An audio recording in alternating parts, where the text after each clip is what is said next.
नमस्कार मेरे प्यारे दोस्तों, मैं हूं आपका होस्ट शेफ धीरज। आज इस वीडियो में हम लोग बात करने वाले हैं फूड एलर्जेंस के बारे में। मैं आपको यहां पे लगभग 8 प्रकार के कॉमन फूड एलर्जेंस के बारे में बताने वाला हूं, जो कि बहुत ही ज़्यादा ज़रूरी है जानना अगर हम एक हॉस्पिटैलिटी इंडस्ट्री में हैं, हम स्टूडेंट हैं या हम अपना कोई भी कैफ़े या फूड बिजनेस रन कर सकते हैं।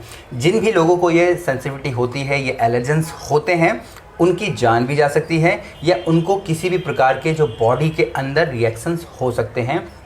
तो जब भी आप कोई फूड सर्व कर रहे हैं तो ये 8 कॉमन चीज़ें आपको मालूम होनी चाहिए। दूसरा, मैं यहाँ एक वेबसाइट का एक स्क्रीनशॉट लगा दूंगा जिसके अनुसार इंडिया में लगभग 3% लोगों को फूड एलर्जीज़ हैं और ये फूड एलर्जीज़ बड़ी ही ज़्यादा डेंजरस भी हो सकती है। इनसे लोगों की जान भी जा सकती है। अगर मैं पूरे ऑल ओवर वर्ल्ड की बात करूं तो लगभग 150 मिलियन लोगों को फूड एलर्जीज़ है।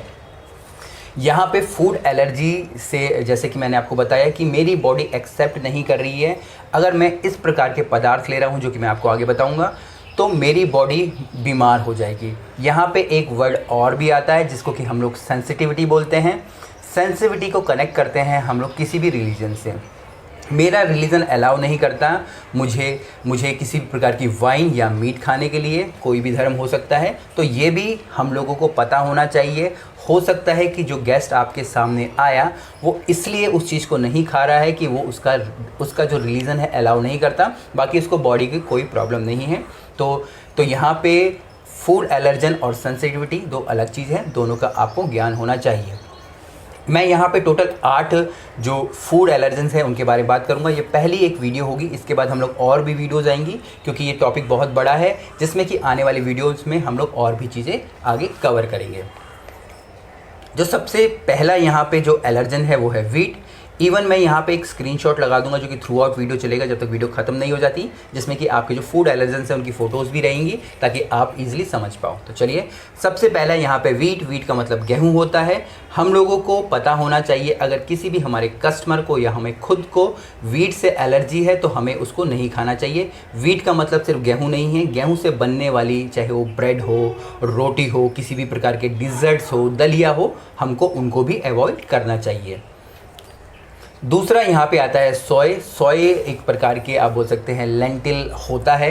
इससे हम चाहे तो मिल्क बना सकते हैं, इससे चाहे तो हमारे अलग प्रकार के टोफू हम लोग बनता है, इससे हमारी दालें या किसी प्रकार की डिशेस बीन्स कैटेगरी में भी आ जाता है, बनती है। तो इससे भी लोगों को एलर्जीज होती है, तो इसको भी आपको इसके बारे में भी पता होना चाहिए। तीसरा यहाँ पे फ़िश आ जाती है। फ़िश के अंदर हमारी अलग अलग प्रकार की फ़िशेज़ हो सकती हैं, जैसे कि मान लीजिए सालमन हो गया, मैक्रेल हो गया, सर्डीन्स हो गया। तो इससे भी लोग काफ़ी ज़्यादा एलर्जन होते हैं और आपको पता होना चाहिए कि अगर किसी भी गेस्ट को या खुद को आपको एलर्जी है तो आपको ये चीज़ें अवॉइड करनी चाहिए। चौथा यहाँ पे मिल्क आ जाता है। मिल्क भी एक बहुत ही ज़्यादा कॉमन आप बोल सकते हैं एलर्जेंस है। लोग दूध पीना प्रेफर नहीं करते, दूध पीने के बाद उनके शरीर पे रेड रैसेस आ जाते हैं, दूध पीते ही उनको टॉयलेट आ जाता है। तो ऐसे प्रकार के एलर्जेंस के बारे में आपको पता होना चाहिए। यहाँ पे कहीं कहीं ये भी देखा जाता है कि उनको दूध से तो एलर्जी होती है पर दूध से बनने वाले प्रोडक्ट से उनको कोई भी परेशानी नहीं होती है। ये जस्ट मेरा खुद का एक कॉमन आप बोल सकते हैं ऑब्जर्वेशन है, बाकी डिपेंड करता है किसी की बॉडी के ऊपर। इसके बाद जो 5वां एलर्जन आ जाता है वो आ जाता है हमारा ट्री नट।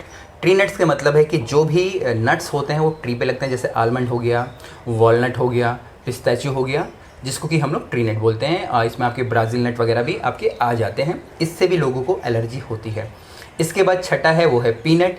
पीनट को हम लोग ट्री नट की कैटेगरी में नहीं रखते हैं क्योंकि पीनट ज़मीन के अंदर मिलता है और पीनट भी आप बोल सकते हैं कि एक प्रकार का एलर्जन है। इवन बचपन में मेरे को पीनट खाता था तो मुझे उल्टी हो जाती थी, मुझे याद है। उस समय मुझे पता नहीं था ऐसा क्यों होता है, बाद में मुझे समझ आया कि एक प्रकार की ये एलर्जी होती है। इसके बाद 7वां है वो है हमारे क्रस्टेंस, जिसको कि हम लोग शेलफिश भी बोलते हैं। इस कैटेगरी के अंदर हमारे लॉबस्टर, क्रैब, प्राउन, टिटी श्रिम्प्स, ये सारी चीज़ें आती हैं, क्रस्टेंस या फिर शेलफिश। इससे भी लोगों को काफ़ी ज़्यादा एलर्जीज होती है। 8वें नंबर पे सबसे लास्ट में यहाँ पे आता है अंडे। अंडे आपके किसी के भी हो सकते हैं, चिकन के, टर्की के, डक के, इससे भी लोगों को एलर्जीज होती है। तो यहाँ पे मैंने आपको 8 प्रकार के फूड एलर्जेंस के बारे में बता दिया। ये कॉमन फूड एलर्जेंस है, इसके अलावा भी कई सारे होते हैं। तो बेसिक इन्फॉर्मेशन के लिए, सबसे पहले लेसन के लिए आपके लिए काफ़ी हैं, बाकी जो नेक्स्ट वीडियो आएंगी उनमें वो चीज़ें इंक्लूड करेंगे। यहाँ पे आपको सबसे ज़्यादा समझने वाली बात यह है कि इसमें से जो ट्री नट है, पीनट है और क्रस्टेंस हैं, ये बहुत ही ज़्यादा हार्मफुल होते हैं। इनसे लोगों की जान भी जा सकती है। जी हाँ, अगर आपको इन 3 प्रकार की एलर्जी है तो प्लीज़ आप ये सारी चीज़ों को अवॉइड कीजिएगा, आपकी जान को भी खतरा हो सकता है। अब यहाँ पे मैं आपको एक आप बोल सकते हैं एक फैक्ट बताने वाला हूँ। लगभग 50 मिलियन लोगों को इस धरती पे पीनट से एलर्जी है। जी हाँ, 50 मिलियन लोगों को इस आप बोल सकते हैं धरती पे एलर्जी है पीनट खाने से। और यहाँ पे जो टॉप 3 एलर्जेंस हैं वो है हमारे एग, पीनट और सेलफिश। सबसे ज़्यादा लोगों को इन्हीं चीज़ों से एलर्जी होती है, क्योंकि अगर मैं बात करूँ वीट की, सोया की, तो हमारे इंडिया में तो हमारे कॉमन आप बोल सकते हैं इंग्रेडिएंट हो जाते हैं। इनके बिना हमारा जो बोल सकते हैं कि दिन भी नहीं स्टार्ट होगा अगर हम लोग रोटियां ना खाएं या दालें वगैरह हम लोग ना लें। तो ये हमारा आज का पहला टॉपिक था जिसमें कि मैंने आपको 8 फूड एलर्जेंस के बारे में बताया। आप भी अगर कुछ भी क्वेश्चंस हो, कमेंट्स हो फूड एलर्जेंस से तो प्लीज़ नीचे लिखिएगा, ताकि मैं आने वाली वीडियोज़ में उन क्वेश्चन को मैं इंक्लूड करूँगा। अगर आपको मेरा काम अच्छा लगता है, मेरी वीडियोज़ अच्छी लगती हैं, तो प्लीज़ इनको सभी जो आपके होटल्स वाले दोस्त हैं उनके साथ ज़रूर शेयर कीजिएगा, ताकि उनको भी इस नॉलेज का फ़ायदा हो सके। कुछ भी क्वेश्चन हो, कमेंट्स हो नीचे लिखिएगा। फिर मिलेंगे एक नई वीडियो में, तब तक के लिए जय हिंद।